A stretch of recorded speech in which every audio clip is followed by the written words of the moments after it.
One broken wall, one boy no one believed. A German shepherd left behind in darkness, starving, scratching through brick and time. No food, no water, just hope, and the voice of a child who wouldn't stop listening. Everyone told him it was just his imagination, but behind that wall was a forgotten war hero. What they uncovered inside the basement of an old Oregon house will leave you speechless, and maybe, just maybe, remind you that some bonds never die. Before we begin, tell me, where are you watching from? Drop your country in the comments. I want to see just how far this story travels, because it deserves to be heard. Ashwood, Oregon, was the kind of town where fog clung to the rooftops like old secrets, where pine trees whispered in the wind, and the air always seemed damp, even on clear days. It was mid-September, and the gray sky hung low over the town as if trying to listen in on its own memories. The rain had stopped just before sundown, leaving puddles shimmering on cracked sidewalks and a mist that curled around the boots of the last few people closing their shops for the night. The walkers arrived just as the streetlights began to flicker to life, their car coughing tiredly as it turned onto Birch Hollow Lane, where their new home awaited. An old Victorian with chipped blue paint and windows that blinked like tired eyes. Rachel Walker, 34, stepped out of the car first, brushing auburn strands of hair from her freckled cheeks. Tall and lean, she carried herself like someone trying not to take up too much space, a quiet presence shaped by grief. Her green eyes were the kind that used to shine, but now only reflected. After losing her husband in a car crash the previous winter, she'd stopped writing bestsellers and started keeping to herself, stringing words into notebooks no one else would read.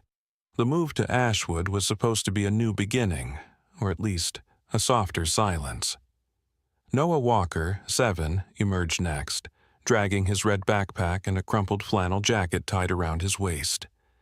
He had soft hazel eyes that tilted slightly downward, giving him a look of constant wonder, tinged with worry. His hair was a tangle of brown curls, his shoelaces forever loose. Noah wasn't a loud child, but his thoughts came out in bursts, questions that arrived like rain on a tin roof, sudden and persistent. Their new neighbor was already waiting on the front porch, a man in his late 60s with wiry white hair and a slightly hunched back. Jack Miller had lived on Birch Hollow Lane longer than any map could remember. He wore a tan cardigan patched at the elbows, and his denim overalls were stained with oil and dust. His weathered hands clutched a small wooden box. "Welcome to Ashwood," he said in a voice full of rust and warmth. "Name's Jack. I used to live next door to Sam, the firefighter. Good man. Shame about him disappearing like that." Rachel offered a polite nod. "Thanks, we're still settling in."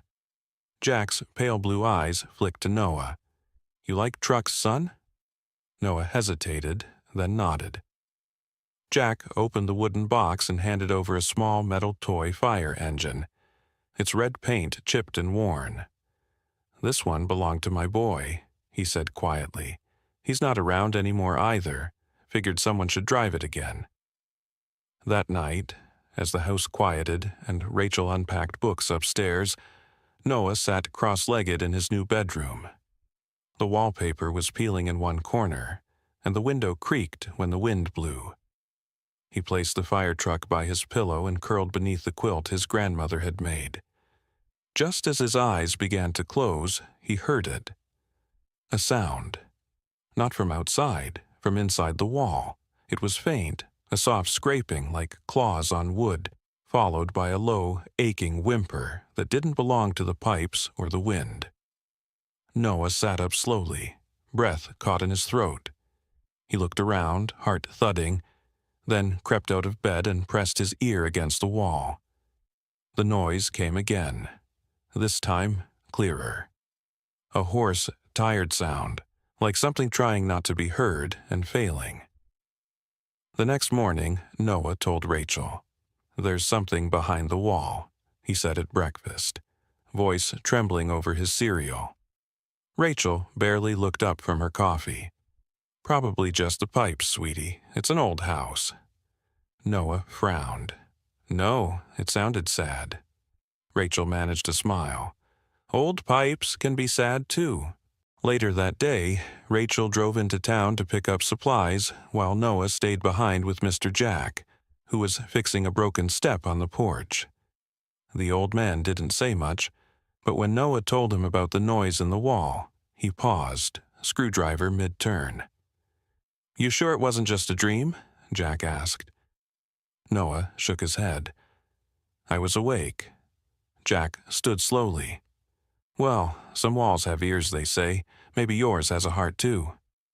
That night, the sound returned. Noah had drawn a picture earlier. A dog, large and shaggy, all black fur with eyes like dying coals. He didn't know why, but it felt right. He placed the picture near the wall along with a paper plate holding a slice of bread and a tiny plastic cup of water from the bathroom. Then he whispered, "It's okay. I hear you." The wall made no reply, but somehow the room felt less empty. In the days that followed, Rachel began to worry, not about the wall but about Noah. He kept drawing the same dog over and over, sometimes in different poses, but always the same eyes, the same fur. She found his sketches tucked into books under the pillow, taped to the underside of his desk. Something about the repetition unsettled her. She'd seen that kind of fixation before. When Noah lost his father, he spent weeks drawing a hand reaching for another hand over and over again. She began keeping a journal again, not of fiction, but of Noah's behavior. "Day 5 in Ashwood," she wrote. "Noah insists something is inside the wall. Same dog drawing. I don't know if I should be concerned or just let him believe for a little while." Outside, the clouds rolled across Ashwood like waves without water, heavy and slow. The wind rattled the chimney cap at night. But inside the house, something had shifted. Noah wasn't scared anymore. He waited patiently each evening for the sound, sitting cross-legged in front of the wall, listening. And then came Friday. Rachel was heading upstairs with a basket of laundry when she paused by Noah's door. It was just past 10 p.m. She was about to remind him to brush his teeth when she heard it. A low, almost inaudible scraping from the other side of the wall. She froze. The sound repeated, followed by a dull thump. She opened the door. Noah was already sitting upright, eyes wide. "You heard it too?" he whispered. Rachel didn't answer right away. She walked over, touched the wall gently. It was cold, not just from the house, but from something deeper, something old. "Yes," she said finally. "I heard it." The morning after Rachel heard the scratching, Ashwood remained blanketed in its usual curtain of fog, the kind that made even new houses feel ancient. The leaves were beginning to turn at the edges, whispering toward autumn, and the air smelled faintly of wet pine and rust. In the Walker house, quiet lingered like a house guest overstaying its welcome. Rachel stood in the kitchen, holding her coffee mug with both hands, her eyes fixed on the living room window. She hadn't slept. Not really. The sound she'd heard it wasn't something she could explain away with plumbing or old pipes. Noah shuffled into the room, wearing his red flannel pajamas, rubbing sleep from his hazel eyes. His hair stuck out in all directions like branches after a storm. He didn't say good morning, just went straight to the corner drawer where he kept his colored pencils and pulled out a sheet of printer paper. He sat on the floor and began to draw the strokes quick and deliberate. Rachel watched him silently, the coffee cooling in her hands. When the drawing was finished, Noah turned it around to show her. It was the same dog again, thick black fur, pointed ears, eyes shaded with a kind of knowing sadness. "You drew this yesterday," she said. "This one's different," Noah replied without looking up. "He's closer now." Rachel knelt beside him, trying to keep her tone light. "Do you think he's really there?" Noah nodded firmly. "I left water last night. And the bread, the cup was knocked over this morning." Rachel blinked. The window wasn't open. "I know." He looked at her then, his expression both stubborn and gentle. "He's hungry." Rachel stood turned away and reached for her journal. She had started logging Noah's behavior partly out of concern and partly as a means to make sense of her own spiraling thoughts. She had once written bestsellers about people who unraveled, who doubted their own perceptions. Now she was living in the first act of one of those books. Journal Entry Day 6, in Ashwood. Noah continues to fixate on the wall. Same dog appears in every drawing. Claims food and water were disturbed.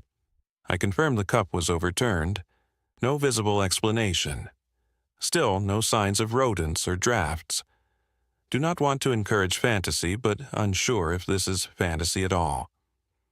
Later that afternoon, while Noah was playing in the backyard, Rachel made a quiet phone call to the nearest pediatric therapist, but the soonest available appointment was 3 weeks out. The receptionist, a young woman with a cheery tone and an Oregon accent, recommended observation and gentle redirection. Rachel thanked her and hung up, feeling more lost than before.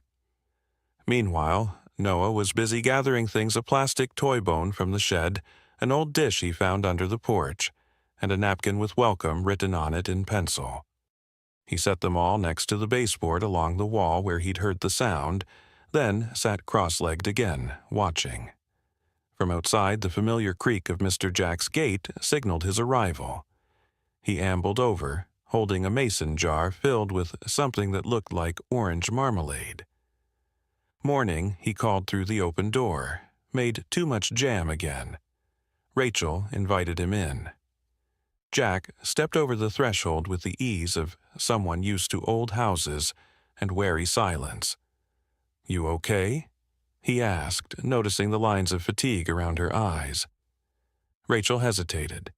"You ever hear strange things in your house?" Jack chuckled. "Lady, I'm 71. My knees make more strange sounds than your walls ever could." She smiled despite herself. "Noah thinks there's someone behind his wall, and I think I might have heard it too."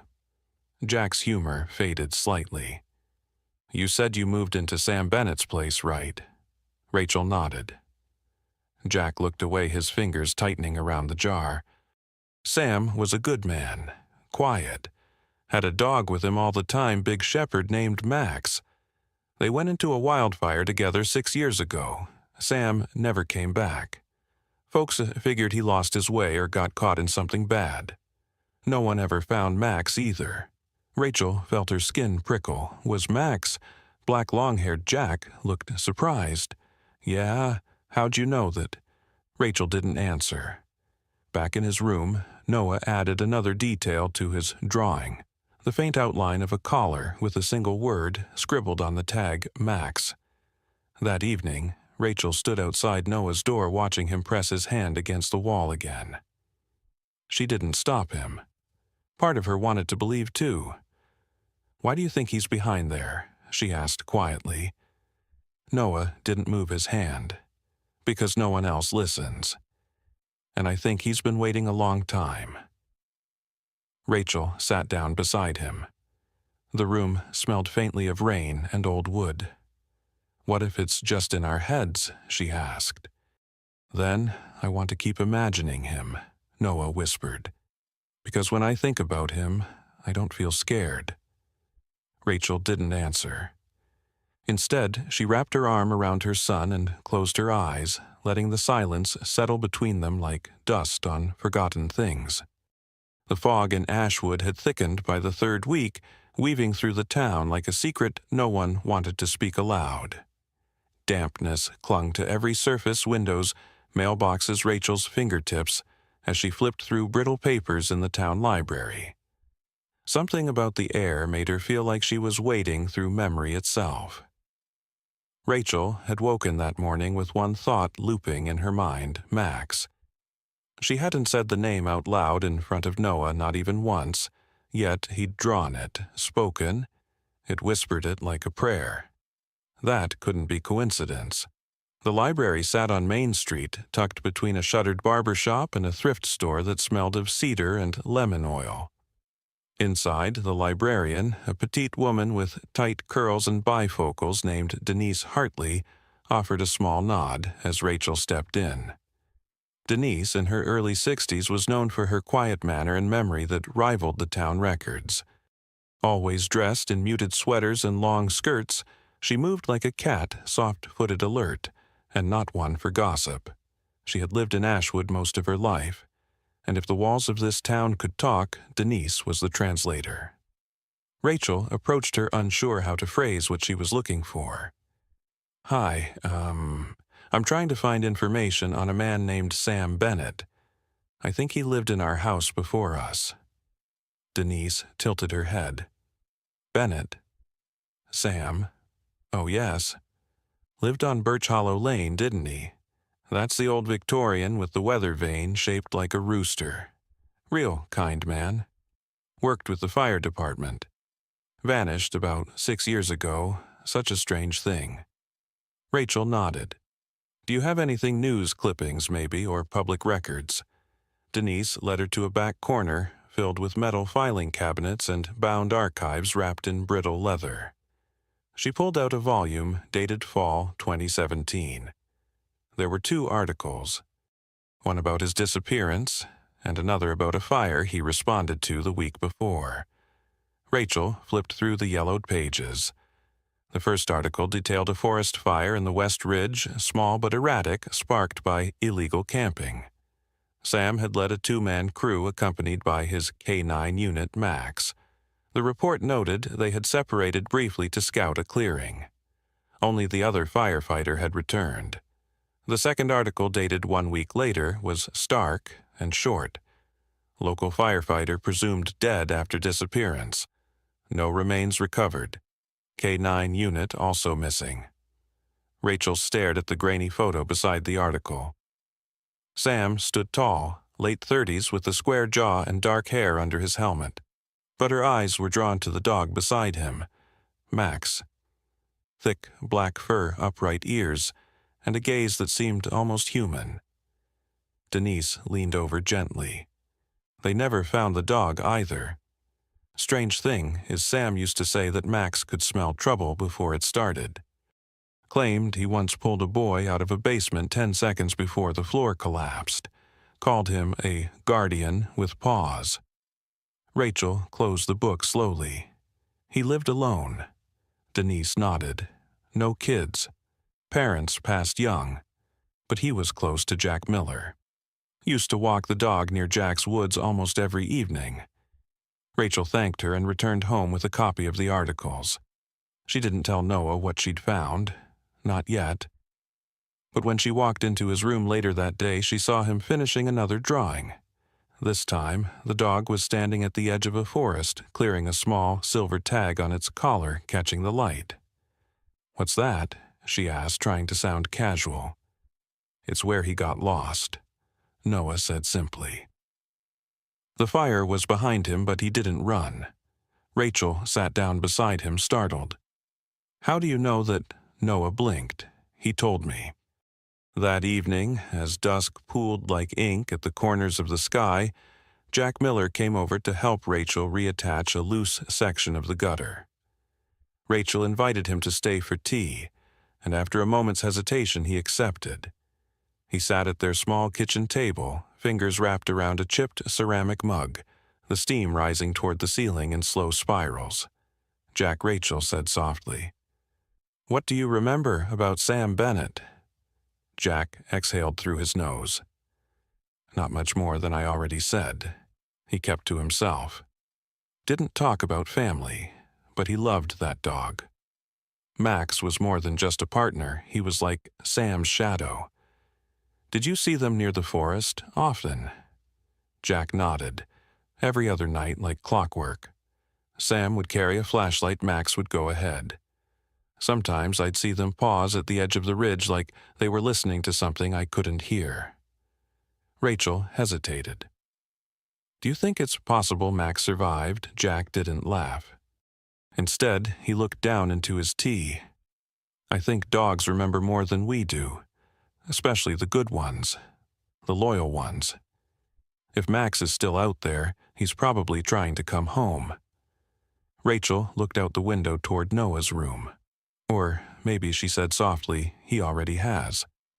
The fog had thinned by morning, but the chill had sharpened in its place. The air in Ashwood smelled of damp stone and old bark, the kind of scent that felt like it came from beneath the ground. Inside the house on Birch Hollow Lane, the floorboards creaked not from wind or weight but from memory, the sort that settled into wood grain and never left. Rachel Walker stood in the kitchen staring at the black and white photo Jack had handed her the night before. It was faded and slightly torn at the edges, likely kept in a drawer for years. In it, Sam Bennett stood in full fire gear, his face partially shadowed by his helmet. But what drew Rachel's eyes, what made her hand curl protectively around the photo, was the dog beside him. Max. His fur was shaggy, almost wolfish, his posture alert, proud, and yet his eyes looked not into the camera but just past it, like he saw something beyond the frame. Rachel didn't show it to Noah. Not yet. He already believed too easily, too deeply. She slipped the photo into a book she kept beside her bed, The Secret Forest, and shut it quietly. The basement had always felt like a place the house wanted to forget. The light bulb flickered even when it wasn't windy, and the concrete floor was always slightly damp no matter how dry the weather outside. Rachel hadn't spent more than a few minutes down there since they moved in, but Noah had. That afternoon he tugged at her sleeve while she was folding laundry. "Mom, he's moving." Rachel looked down. "What do you mean?" "The sound. It's louder now. He's near the stairs." She hesitated, then followed him without question. The basement door creaked as they descended. Dust swirled in the slanted light from the narrow ground-level window. Noah led her to the far side past the boxes of unsorted books and the mattress they hadn't thrown out yet. He stopped in front of a stretch of wall that looked no different from the rest, chipped paint, faint water stains, the scent of old plaster. He pressed his hand to it. "Here." Rachel kneeled beside him, heart thudding. She expected silence, or worse, her own heartbeat echoing back like some cruel trick of imagination. But then she heard it. A faint scraping, slow, deliberate. Her breath caught. There was someone on the other side. Not the frantic scampering of a rodent, not the hollow groan of shifting wood. This was more purposeful. Fingernails or claws dragging slowly along the inside of the wall.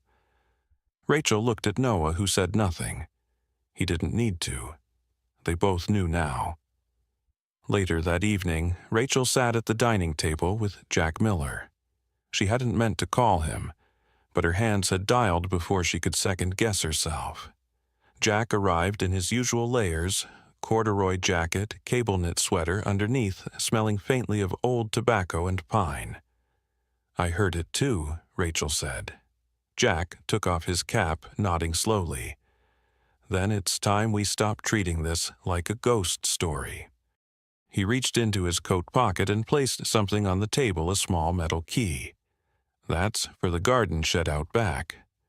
I found it this morning when I went looking through my garage. Years ago, Sam asked me to keep it in case anything ever happened to him. Said he had a few things tucked away that shouldn't be forgotten." Rachel blinked. "Why give it to me? Because Noah is right, there's something here. And you're the only one listening." Rachel took the key. Noah sat nearby, silently, sketching with the intensity of someone recording a memory rather than imagining it. This time, his drawing showed a basement wall with something behind it. A silhouette of a dog crouched low, one eye just visible through a crack. The eye was amber. That night, Rachel returned to the basement alone. She brought a flashlight and a screwdriver.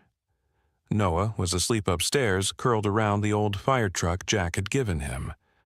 The basement smelled mustier than before, and the sound, though fainter, returned the moment she reached the wall. Scrape. Pause. Scrape. She pressed her fingers to the plaster. It felt colder than the surrounding wall. Something was there. Trapped. She ran her hand slowly along the seam between panels and felt a shift in the air, as if some breath had escaped through a crack she couldn't see. She tapped gently. The sound that came back was not hollow. Solid. Rachel backed away, shaken but no longer uncertain. The storm arrived before morning, sweeping across Ashwood in ragged waves of wind and cold drizzle. The town disappeared beneath a sheet of rain, turning the streets into streams and casting everything in shifting gray. Inside the Walker house, the light bulbs flickered, and the basement breathed damp and heavy beneath the floorboards like a sleeping thing stirring at last. Rachel stood at the edge of the basement steps, the flashlight beam trembling slightly in her grip. She hadn't slept. Every hour she spent away from the sound behind the wall only deepened the knot in her chest. It wasn't just mystery now, it was urgency. She waited until Noah was at school and then called Jack. When he arrived, soaked in rain and wrapped in his army green poncho, he didn't ask questions. He simply nodded and followed her downstairs. They moved aside the boxes, the broken lamp, the old frame with the shattered glass, until only the wall remained. Jack ran his knuckles along the surface. "You're sure I heard it again last night? Same spot, same scraping." Jack took a slow breath. "Then let's not waste time." They gathered tools. Rachel held the flashlight while Jack retrieved a crowbar from his truck. He handed her a pair of safety goggles, the same kind he used when fixing engines. "If this is what I think it is," he murmured, "we do this right." The first strike echoed like a gunshot. Plaster, cracked dust burst outward. Rachel coughed and waved her hand as Jack pried away a piece of the wall. The second blow tore through to a cavity space behind the bricks. As Jack pulled out another plank, a smell hit them, musty, wild, earthy, but beneath that something unmistakably animal. Rachel's heart pounded. She leaned closer, shining the beam into the darkness. A shape moved. Then a low, guttural whimper, the kind that wasn't afraid but tired. "Oh my God," Rachel whispered. "Max." The dog lay curled in the shallow void behind the wall. His coat was matted and streaked with dirt, but unmistakably black with rusty undertones. His body was thin ribs, visible legs trembling from the effort of lifting his head. His eyes, one amber one clouded with age, met Rachel's for the first time. Max was alive. Jack knelt beside her, breath held. "You did it, kid," he whispered to the wall as if talking to someone long gone. Rachel slowly reached forward, her hand open and shaking. Max flinched at first, then leaned into her touch. His fur was coarse, tangled with fragments of old insulation, but warm. They worked quickly, clearing space and laying down an old blanket. Jack wrapped Max carefully and carried him up the stairs. The storm outside had softened to a misty drizzle, the air thick with the scent of wet earth and cedar. Rachel drove them through back roads to avoid traffic, the dog lying in her lap unmoving, except for the slow rise and fall of his ribs. They brought him to Dr. Ann Kim's clinic, a small two-room building off the main street painted faded blue with a wind chime that jingled nervously in the wind. Ann Kim, in her mid-40s, had a calm presence shaped by long nights and heavy losses. She was of Korean descent, with deep brown eyes and straight black hair, always tied in a loose knot at the nape of her neck. Her white coat bore ink stains from jotting notes on gloves, and she wore hiking boots under her scrubs. She spoke, little listened well, and moved with the quiet decisiveness of someone who had seen death and fought it with her bare hands. When she saw Max, her eyes widened, not with shock, but recognition. "Where did you find him?" she asked as she helped lift him onto the table. Rachel hesitated. In our basement, behind a wall. Anne didn't question further. She ran her hands over Max gently, her touch steady, her brow tightening as she examined his limbs. "This is Max," she said quietly. "Sam's dog, you knew him?" Anne nodded. "I trained under Sam. He taught basic K-9 emergency care to young vets. Max was always there. Quiet, serious, smarter than some humans I know. He was trained to respond to PTSD signals Sam had, episodes after wildfire rescues." Max grounded him.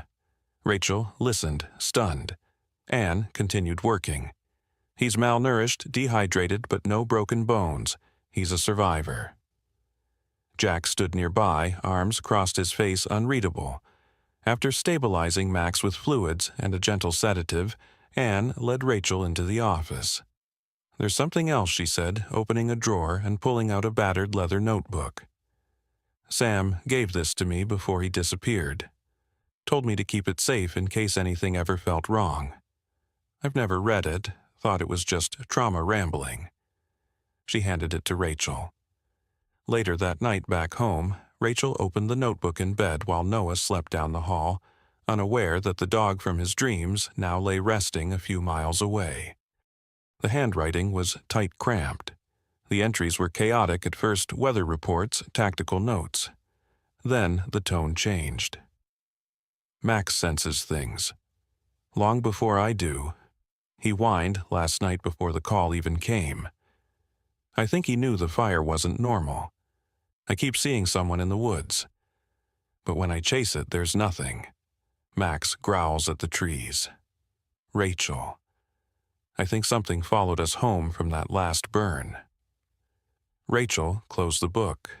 The air in her room felt colder than it had a moment before. The news spread faster than the fog that usually hung around Ashwood's rooftops. By noon the next day, almost everyone in town had heard the same impossible whisper: Sam Bennett's dog had been found alive. Max. The ghost from 6 years ago had become flesh again. Not a memory, not a story, but real breathing and clinging to life with a tenacity that no one could quite believe.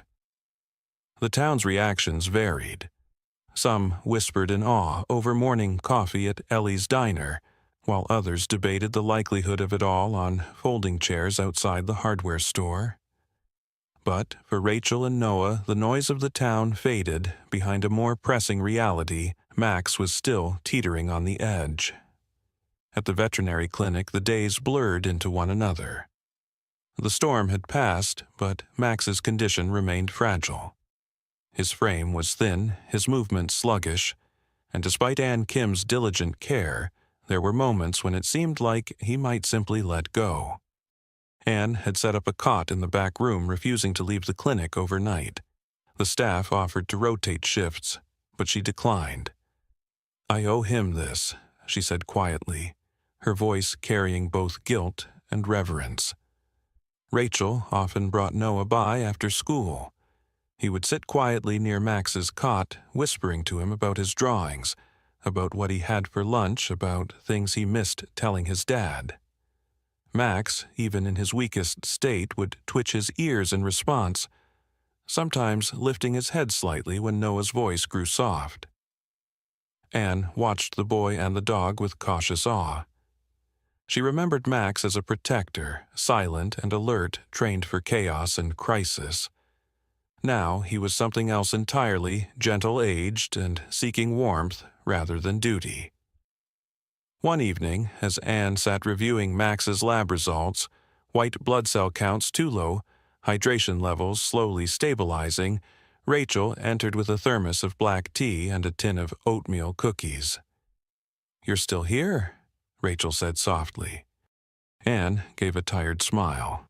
Always hated oatmeal, but Sam used to swear by them.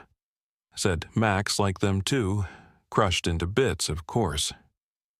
Rachel sat beside her. "Did Sam ever talk about what happened before the fire?" Anne looked out the clinic window. Not really. He was proud in a quiet way. A good man, but after that last call something shifted. He didn't joke anymore, didn't stay after class. He told me Max was seeing things, or maybe just sensing them. Said the dog was unsettled, restless in ways he couldn't explain. Rachel thought of the journal, of the entries that had grown more frantic near the end. I think something followed us home. Anne stood and walked over to Max, kneeling to stroke his head. I should have visited more.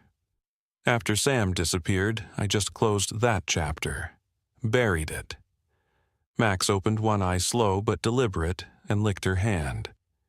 It was the first time he had done so since arriving.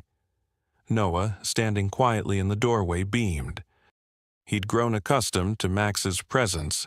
Now he brought his books and toys played near him, careful never to touch without invitation. There was a kind of mutual understanding between them. Max allowed his space to be shared, and Noah filled it with calm. One afternoon, as Rachel and Noah arrived with a freshly laundered blanket, they were met by a small crowd outside the clinic. Among them was Sheriff Dean Maddox, a tall, broad-shouldered man in his late 50s with gray at the temples and a permanent crease between his brows. He approached Rachel with measured steps. Heard the rumors, he said, didn't believe them. But Anne confirmed it. You really found Max?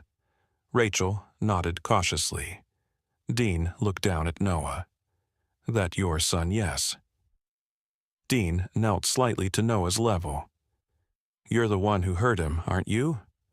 Noah nodded. Dean's expression softened just enough to show the man behind the badge. You did good, son. Most folks don't listen to things they don't understand. But you did. Inside the clinic, Anne allowed a few trusted townsfolk to peek in one at a time. There were murmurs of disbelief tears from those who had served with Sam, and reverent silence from others. For many in Ashwood, Max was more than just a dog. He was a relic of a mystery that had never quite healed. A thread finally tugged loose from a wound long ignored. The next few days brought slow but steady improvement. Max began eating soft foods, drinking on his own. He didn't bark or whimper anymore, just watched, listened, and occasionally nudged Noah's hand with his nose. Rachel spent her evenings rereading Sam's journal. The last entries were scattered, written in bursts of panic and clarity. Mentions of the dark ridge and eyes in the fire returned frequently. She didn't understand it all, but one thing was clear: Max had been his anchor. By the end of the week, Anne called Rachel and Noah into the clinic's small waiting room. He's stable now, she said. Still fragile, but he's no longer in critical danger. Noah lit up. Can he come home? Anne hesitated. Not yet, but soon. He's strong enough to know who he belongs to. And it seems he's chosen you. Rachel looked at Max through the window lying peacefully on the blanket Noah had brought. She smiled. The first golden leaves began to fall in Ashwood. Autumn painted the trees in deep amber and soft rust, as if nature was exhaling after holding its breath all summer. For Rachel, the shift in season mirrored something quieter, less visible in their home, a slow but certain return to warmth. Max remained at the clinic for another week, recovering inch by inch. He was eating now, soft-boiled chicken, a bit of broth. The light had begun returning to his eyes, although his gait was still hesitant, one paw dragging slightly from old injury or exhaustion. Yet each time Noah entered the room, Max would lift his head, his tail thumping once or twice against the bedding like a metronome finding rhythm again. Anne noted it, scribbling in her clipboard. He's responding faster now, but only to Noah. Rachel smiled. He trusts him. Noah seemed to understand that without words.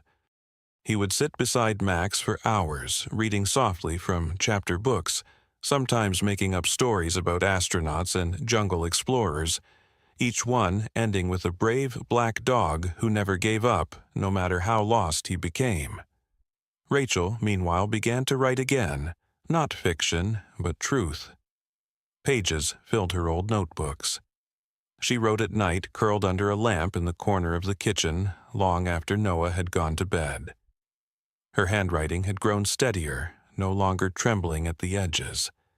She documented everything the night they arrived in Ashwood, the scratching in the wall the first time she saw Max, the way Noah's eyes lit up when Max blinked at him. She titled the first entry, "The Dog Behind the Wall." One morning, Jack Miller arrived with a small wooden box under his arm.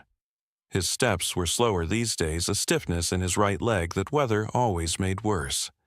Still, his posture remained proud, the kind of man who carried his grief like an old medal worn, but never hidden. Rachel opened the door before he knocked. "You brought something." He nodded, eyes a little distant. Thought it was time. Inside the box were several folded letters, a rusted badge and a photo. Two young men in fire gear grinning beside a red engine. Sam stood on the left. The man beside him had Jack's chin and the same stubborn brow. "My son Jack," said simply. Name was Ethan. He and Sam were rookies together. Drove the same rig. Got each other into trouble more times than I can count. Rachel sat beside him at the table, eyes scanning the items. They were inside an old mill when it collapsed. Jack continued. Sam got out. Ethan didn't. There was no bitterness in his voice, just a quiet ache. Max was the one who found Ethan's body, Jack added.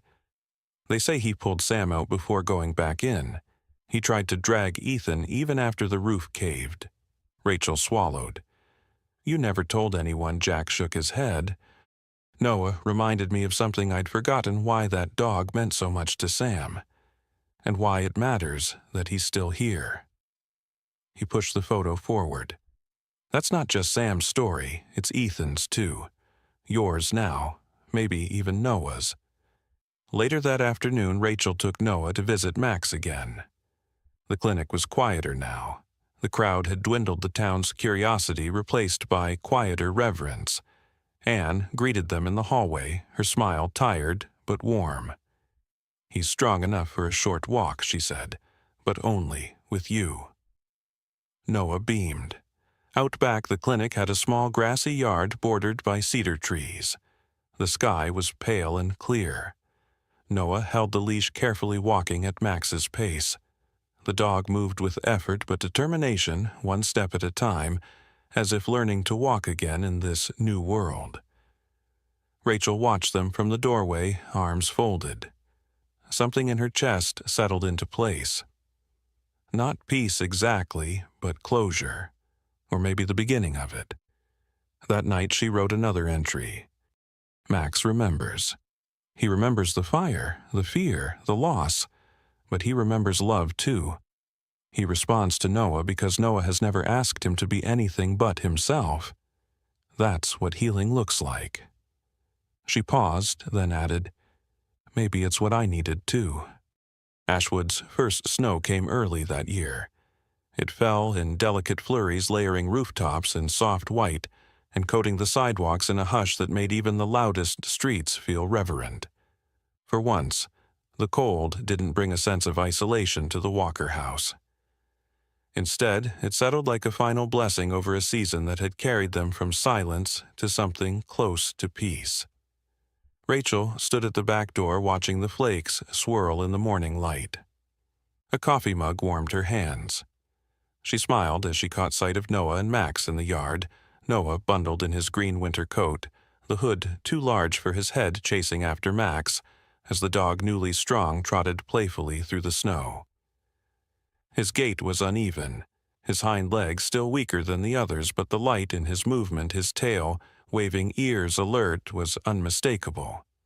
Max was home. The decision had come easily. Rachel hadn't needed to think it through. It was as if Max had always been theirs, even when he was a whisper in the wall. Ann Kim had signed the release papers with a quiet nod and an emotional smile, placing Max's medical records into a folder and writing "Walker" on the label. The clinic still saw Max weekly for checkups, and Anne often stopped by the house just to say hello. She had changed, too, her posture softer, her laughter less rare. Sometimes she brought homemade broth for Max or second-hand books for Noah. On one of those visits, Anne had brought a man with her older brother Daniel Kim. In his early 50s, Daniel had silvering temples and the kind of stillness that came from years in forestry work. He had broad shoulders, sun-weathered skin, and a firm handshake. Daniel had served as a fire inspector across multiple counties and had known Sam Bennett only briefly, but the story of Max had reached him long before Anne's call. "I wanted to see him for myself," Daniel said, kneeling beside Max with quiet respect. "They don't make dogs like this anymore." Rachel thanked him with a nod. Later that week, a local reporter named Karen Doyle came to visit. In her 40s, with sharp features and a burgundy peacoat, Karen had grown up in Ashwood and now freelanced for a regional magazine. She interviewed Rachel on the porch while Max slept at Noah's feet. "I remember when Sam disappeared," Karen said, voice low. "People talked about it for months. No closure, just questions. But this is something else." Rachel told the story as plainly as she could. She didn't embellish or dramatize. The truth didn't need it. The article came out under the title "The Dog Behind the Wall, A Town Remembers." Within days, it went viral online. Emails arrived from veterans groups, fire departments, rescue organizations, even schools, asking to read the story aloud in classrooms. And then something unexpected happened: donations. Small ones at first, $10, $20, marked with notes like, "For Max," or "In memory of the forgotten ones." But soon, the town council called Rachel and Jack in for a meeting. Mayor Cynthia Adler, a round-cheeked woman in her late 60s with a voice like river gravel, stood at the podium in the town hall and cleared her throat. Ashwood's been carrying this story like a wound for years. And now, thanks to this family, we've finally seen it heal. We'd like to do something that will last. Plans were drawn for a statue in the Central Park, bronze life-sized, depicting Max seated beside Sam, both gazing into the distance. The town raised enough funds in 3 weeks. Jack volunteered to help with the historical context. Rachel offered Sam's journal and Anne provided Max's training history. The statue was cast by a sculptor from Eugene named Thomas Heller, a tall, soft-spoken man with clay under his fingernails and a notebook full of dog sketches. He spent time with Max photographing his angles, studying his scars, even sitting quietly beside him to understand his posture. Noah, meanwhile, had found his own voice. His 4th-grade teacher, Mrs. Daria Holt, a warm, broad-shouldered woman with salt and pepper braids and a booming laugh, had encouraged students to write about someone who inspired them. Noah had written a story titled "The Whisper That Barked." It told the tale of a boy who heard a dog in the wall and chose to listen. The story won first place at the state level. At the award ceremony in Portland, Noah stood nervously on stage wearing a suit slightly too big and clutching a photo of Max.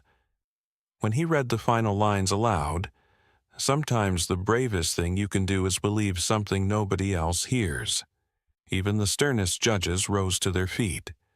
That evening, Rachel framed the certificate and hung it in Noah's room. Max watched quietly from the hallway, tail wagging just once. Winter deepened. The statue was unveiled on a crisp December afternoon, flanked by townspeople in scarves and gloves.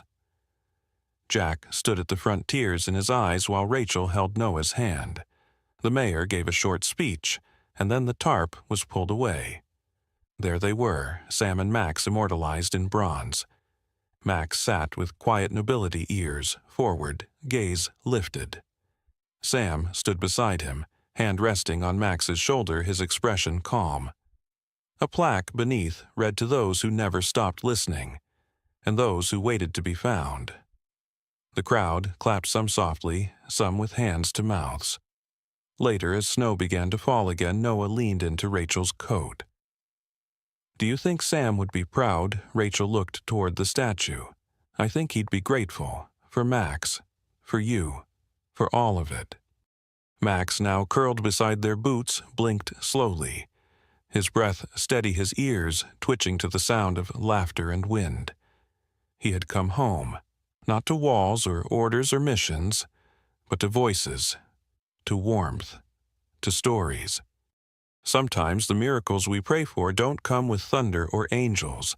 They arrive as a whisper in the wall, a heartbeat behind brick, and silence a child who refuses to stop believing. Max's story is not just about a dog being rescued. It's about the divine thread that weaves through love, faith, and listening when others don't. In a world that moves too fast, perhaps God speaks through the forgotten, the voiceless, and those who wait in darkness hoping someone still cares. This story reminds us miracles still happen, and sometimes they wear fur limp through snow and find their way home through the heart of a child. If you've ever experienced something that felt like more than coincidence, like grace, then this story is for you. And if you believe that God still works through quiet things, through children, through animals, through acts of kindness, leave a comment below and say amen. Share this story with someone who needs hope today. Let them know that no matter how lost we feel, no one is ever too far gone to be found. Subscribe to the channel for more stories that remind us of the goodness still left in the world. And may God bless you and your loved ones always.